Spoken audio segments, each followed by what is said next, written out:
Hello friends, welcome back to my channel. ಬಹಳಷ್ಟು ದಿನಗಳ ನಂತರ ನಾನು ಇನ್ನೊಂದು ವಿಡಿಯೋನ ಅಂತ ಅಪ್ಲೋಡ್ ಮಾಡ್ತಾಯಿದ್ದೀನಿ. ಆಲ್ಮೋಸ್ಟ್ 1 ಮಂತ್ ನಾನು ಬ್ರೇಕ್ ತೊಗೊಂಡಿದ್ದೆ. ಮಸ್ಟ್ ನೀಡೆಡ್ ಬ್ರೇಕ್ ಅಂತಲೇ ಹೇಳ್ಬೋದು. ಮಕ್ಕಳಿಗಾಗಿ ನಾನು ಕೆಲವೊಂದಿಷ್ಟು ಕೆಲಸಗಳಿದ್ದಿದ್ದರಿಂದ ತುಂಬ ದಿನಗಳಿಂದ ನಾನು ಯಾವುದೇ ರೀತಿ ವಿಡಿಯೋನೂ ಮಾಡ್ಕೊಂಡಿರಲಿಲ್ಲ, ಹಾಗೆಯೇ ವಿಡಿಯೋನೂ ಅಪ್ಲೋಡ್ ಕೂಡ ಮಾಡಿರಲಿಲ್ಲ. ಈ ವಿಡಿಯೋ ನಾವು ಹೊರಗಡೆ ಹೋಗಿದ್ದಂಥದ್ದು, ಮಕ್ಕಳನ್ನ ಝೂಗೆ ಕರ್ಕೊಂಡು ಹೋಗ್ಬಿಟ್ಟು ಬರೋಣ ಅಂತ ಹೇಳಿ ಅವ್ರಿಗೆ ಅಂತಲೇ ಟೈಮ್ನ ಮಾಡಿಕೊಂಡು, ಬ್ಯುಸಿ ಸ್ಕೆಡ್ಯೂಲಲ್ಲಿ ಕೂಡ ಟೈಮ್ನ ಮಾಡಿಕೊಂಡು ನಾವು ಹೋಗಿದ್ದಂಥದ್ದು. ಎಲ್ಲೂ ಹೋಗೋದು ಬೇಡ, ಆಲ್ಮೋಸ್ಟ್ ನಿಯರ್ ಇರುತ್ತೆ. ಬನ್ನೇರುಘಟ್ಟಗೆ ಹೋಗ್ಬಿಡೋಣ ಅಂತ ಹೇಳಿ ಕರ್ಕೊಂಡು ಹೋಗಿದ್ದಂಥದ್ದು. ನಮ್ಮ ಮನೆಯಿಂದ ಬನ್ನೇರುಘಟ್ಟ ಝೂ ಬಂದು ಆಲ್ಮೋಸ್ಟ್ ಒಂದು 19 ಕಿಲೋಮೀಟರ್ ಆಗುತ್ತೆ, 19 ಕಿಲೋಮೀಟರ್ ಆಗುತ್ತೆ ಅಷ್ಟೇನೆ. ಹಾಗಾಗಿ ಮಕ್ಕಳನ್ನ ಕರ್ಕೊಂಡು ಹೋಗೋಣ, ಏನೋ ಒಂದು ಚೇಂಜಸ್ ಇರುತ್ತೆ. ನನ್ನ ಮಗನಿಗೆ ಸ್ಕೂಲು ಮನೆ ಇದೇ ಆಗಿಬಿಡುತ್ತೆ, ಮತ್ತು ಮಗಳಿಗೆ ಮನೇಲೇ ಇರ್ತಾಳೆ. ಹಾಗಾಗಿ ಚೇಂಜಸ್ ಇರಲಿ ಅಂತ ಹೇಳಿ ಕರ್ಕೊಂಡು ಹೋಗಿದ್ದಂಥದ್ದು. ಝೂನೇ ಯಾಕೆ ಹೋಗಬೇಕು ಅಂತ ಅಂದ್ಕೊಂಡ್ವಿ ಅಂದರೆ, ಚಿಕ್ಕ ಚಿಕ್ಕ ಮಕ್ಕಳಿಗೆ ಲೈವ್ ಆಗಿ ನಾವು ಅನಿಮಲ್ಸ್ನ ತೋರಿಸ್ಬೋದು. ಯೂಶಲಿ ಫೋನ್ಗಳಲ್ಲಿ ತೋರಿಸ್ತಿರ್ತೀವಿ, ಬುಕ್ಸ್ಗಳಲ್ಲಿ ತೋರಿಸ್ತಿರ್ತೀವಿ. ಹಾಗಾಗಿ ಈ ರೀತಿ ಲೈವ್ ಆಗಿ ತೋರಿಸಿದಾಗ ಅವ್ರಿಗೂ ಕೂಡ ಒಂಥರ ಥ್ರಿಲ್ಲಿಂಗ್ ಆಗಿರುತ್ತೆ. ಎಕ್ಸ್ಪೆಷಲಿ ನನ್ನ ಮಗಳಿಗೆ ಅನಿಮಲ್ಸ್ ಅಂದರೆ ತುಂಬಾ ಇಷ್ಟ.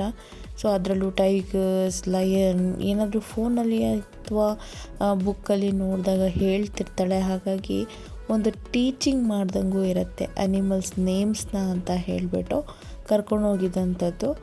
ನಾನು ಆಲ್ಮೋಸ್ಟು ಈ ಝೂನ ವಿಸಿಟ್ ಮಾಡಿ 10 ಇಯರ್ಸ್ ಮೇಲೇ ಆಗಿತ್ತು. ಬಿಫೋರ್ ಮ್ಯಾರೇಜ್ ಅಷ್ಟೇ ಬಂದಿದ್ದಂಥದ್ದು. ಹಾಗಾಗಿ ಮಕ್ಕಳನ್ನ ಕರ್ಕೊಂಡು ಒಂದು ಒಳ್ಳೆ ಟೈಮ್ನ ಸ್ಪೆಂಡ್ ಮಾಡೋ ಥರ ಇಲ್ಲಿ ಅನ್ನಿಸ್ತು.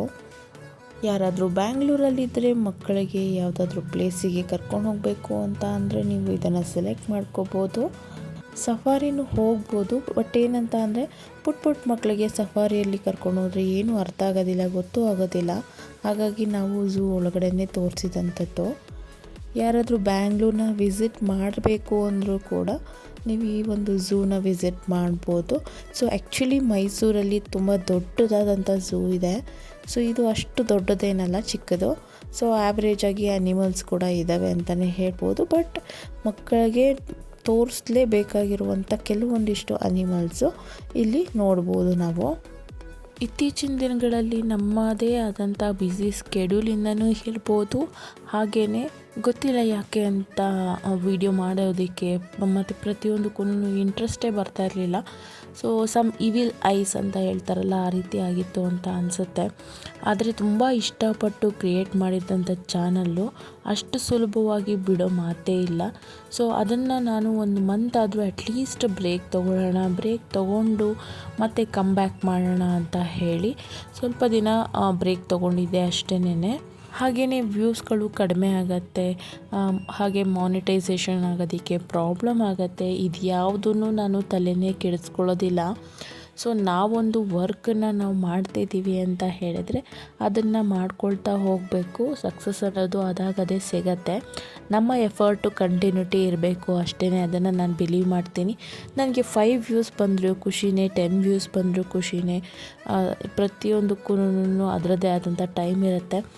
ನಾನು ಅದಕ್ಕೆ ತಲೆ ಕೆಡಿಸ್ಕೊಳ್ಳೋದಿಲ್ಲ. ಬಟ್ ನನ್ನ ಎಫರ್ಟು ಕಂಟಿನ್ಯೂಸ್ ಆಗಿರುತ್ತೆ. ಸಮ್ ಈವಿಲ್ ಐಸ್ ಅಂತ ಹೇಳ್ತಾರಲ್ಲ, ದೃಷ್ಟಿ ಆ ಥರ ಆಗುತ್ತೆ. ಏನು ಮಾಡೋದಕ್ಕಾಗೋದಿಲ್ಲ. ನಮ್ಮ ಎಫರ್ಟು ಕಂಟಿನ್ಯೂಟಿ ಇರಬೇಕು.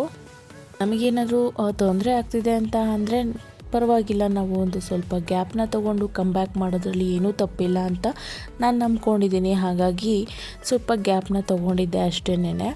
ಇನ್ನು ಝೂ ವಿಷಯಕ್ಕೆ ಬರೋದಾದರೆ ಮಕ್ಕಳು ತುಂಬಾ ಎಂಜಾಯ್ ಮಾಡಿದ್ರು ಅಂತ ಹೇಳ್ಬೋದು. ಪ್ರತಿಯೊಂದೂ ಅವ್ರಿಗೆ ತೋರಿಸ್ತಾ, ಎಕ್ಸ್ಪ್ಲೈನ್ ಮಾಡ್ತಾ ಒಂದು ಒಳ್ಳೆ ಟೈಮ್ನ ನಾವು ಸ್ಪೆಂಡ್ ಮಾಡಿದ್ವಿ ಅಂತಲೇ ಹೇಳ್ಬೋದು. ನಾವು ಹೋಗಿದ್ದು ಸಂಕ್ರಾಂತಿ ಟೈಮಲ್ಲಿ, ಅಷ್ಟೊಂದೇನು ಕ್ರೌಡ್ ಇರಲಿಲ್ಲ. ಯೂಶಲಿ ವೀಕೆಂಡ್ಸು ಆ ಥರ ಬಂತು ಅಂದರೆ ತುಂಬಾ ಕ್ರೌಡ್ ಇರುತ್ತೆ. ಮೇಂಟೆನೆನ್ಸು ಅಷ್ಟೇ ಮುಂಚೆಗೆ ಕಂಪೇರ್ ಮಾಡಿದ್ರೆ ತುಂಬಾ ಚೆನ್ನಾಗಿ ಮೇಂಟೈನ್ ಕೂಡ ಮಾಡಿದ್ದಾರೆ ಅಂತಲೇ ಹೇಳ್ಬೋದು. ಸೊ ಫ್ರೆಂಡ್ಸ್, ನೋಡಿದ್ರಲ್ಲ, ಇದಾಗಿತ್ತು ನನ್ನ ಒಂದು ಪುಟ್ಟ ವ್ಲಾಗ್. ಸೊ ಐ ಹೋಪ್ ಈ ವಿಡಿಯೋ ನಿಮಗೆ ಇಷ್ಟ ಆಗಿದೆ ಅಂತ ಅಂದ್ಕೊಳ್ತೀನಿ. ಯಾರೆಲ್ಲ ಚಾನಲ್ನ ಸಬ್ಸ್ಕ್ರೈಬ್ ಮಾಡ್ಕೊಳ್ದೆ ನೋಡ್ತಾ ಇದ್ದೀರಾ, ಸಬ್ಸ್ಕ್ರೈಬ್ ಮಾಡ್ಕೊಂಡು ನೋಡಿ. ವಿಡಿಯೋ ಇಷ್ಟ ಆದರೆ ಲೈಕ್ ಮಾಡ್ಬೋದು. ಸೊ ಇಷ್ಟ ಆಗಿಲ್ಲ ಅಂತ ಅಂದರೆ ಇಗ್ನೋರ್ ಮಾಡ್ಕೊಳ್ಬೋದು. ಮತ್ತೆ ಇನ್ನೊಂದು ವಿಡಿಯೋ ಅಥವಾ ರೆಸಿಪಿಯೊಂದಿಗೆ ಸಿಗ್ತೀನಿ. ಅಲ್ಲಿವರೆಗೂ ಥ್ಯಾಂಕ್ ಯು, ಬಾಯ್.